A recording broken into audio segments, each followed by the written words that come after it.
রাত পেরিয়ে সকাল হয়ে গেল, এসএসসি ভবন ঘেরাও চলছে। গতকাল সন্ধ্যে ৬টা নাগাদ গতকাল ২১শে এপ্রিল একেবারে তালিকা দেওয়ার একটা জোরালো সম্ভাবনা তৈরি হয়েছিল। তালিকা তো এলোই না, উল্টে একেবারে পুলিশের সঙ্গে আন্দোলনকারীদের ধুন্ধুমার বেঁধে গেল।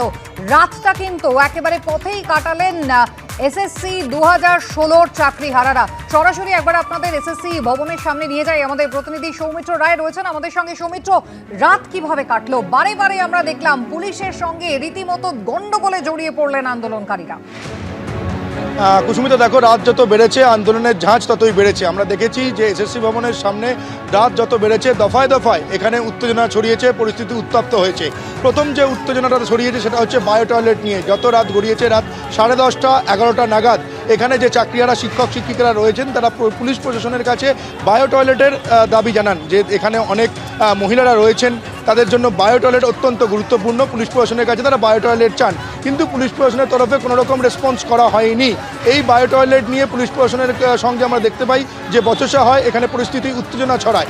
তারপর যে পরিস্থিতিটা কিছুক্ষণ বাদে আবারও এখানে পরিস্থিতি উত্তেজনা ছড়িয়েছিল সেটা হচ্ছে যে একজন সিভিল ড্রেসে সাদা পোশাকে পুলিশকর্মী তিনি এসএসসি ভবন থেকে বেরিয়ে বাইরে বেরোচ্ছিলেন। ঠিক সেই সময় যারা এখানে চাকরিহারা শিক্ষক শিক্ষিকারা আন্দোলন করছিলেন তারা সেই সাদা পোশাকের পুলিশকে তারা ভেবেছিলেন যে সেই সাদা পোশাকের পুলিশ এসএসসি ভবনের কোনো আধিকারিক, ফলে তার উপরে তারা চড়াও হন এবং সেই সাদা পোশাকের পুলিশের সঙ্গে আমরা দেখতে পাই যে একেবারে তার দিকে তেড়ে যান এই যারা চাকরিহারা শিক্ষক শিক্ষিকারা রয়েছেন।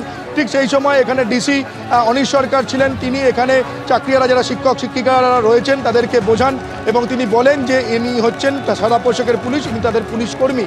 তারপর সেই নিয়ে আমরা দেখতে পাই যে পুলিশ কর্মীদের সঙ্গে চাকরিহারা শিক্ষক শিক্ষিকাদের একেবারে ধুন্ধুমার বাঁধে, একেবারে গণ্ডগোলের পরিস্থিতি তৈরি হয় ও পরিস্থিতি অগ্নিগর্ভ তৈরি হয়। চাকরিহারা শিক্ষক শিক্ষিকাদের যে আক্রমণ, সেই আক্রমণের সামনে পুলিশ কিছুটা হলেও পিছু হটে, এই ছবি আমরা দেখতে পাই।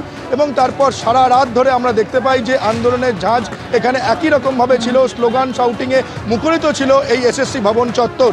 এবং যে এই যে শিক্ষক শিক্ষিকারা যাদের থাকার কথা স্কুলে, যাদের ছাত্র পড়ানোর কথা, যাদের ভবিষ্যতের কারিগর তৈরি করার কথা, সেই শিক্ষক শিক্ষিকারা চাকরি হারিয়ে দিশেহারা হয়ে তারা সারা রাত এই খোলা আকাশের নিচে পথেই তারা রাত কাটালেন। একটা অংশ যেমন রাস্তার উপরে শুয়েছিলেন, অন্য অংশ তারা স্লোগান শাউটিং করছিলেন এসএসসি ভবনের 2 গেটের বাইরে।